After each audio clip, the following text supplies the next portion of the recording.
নমস্কার। আজকে number wise positive number and negative নাম্বারের উপর কিছু ডিসকাশন করছি। কি হয় পজিটিভ নাম্বার, নেগেটিভ নাম্বার যদি মার্চ করে তাহলে রেজাল্টটা কি আল্টিমেট দাঁড়ায়? Positive number and positive number যদি মার্চ করে always good. Negative number and negative number যদি মার্চ করে always good. But positive number and negative number যদি লাইফে মার্চ করে যায় কোনো কারণে, সেটা কিন্তু লাইফের জন্য একেবারেই ভালো নয় বা ঠিকঠাক নয়।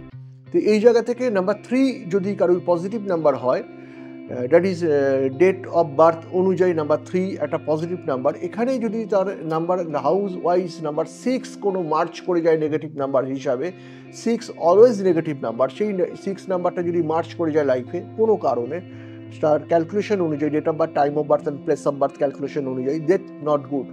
এই জায়গাটা নট গুড। তাহলে কি হয় এখানে লাইফের ওপরে, কি হয় লাইফের ওপরে হায়ার স্টাডি নিয়ে একটা বড় প্রবলেম অ্যারাইজ করে এবং কিছুতেই হায়ার স্টাডিসে প্রপারলি সাকসেস করে উঠতে পারে না।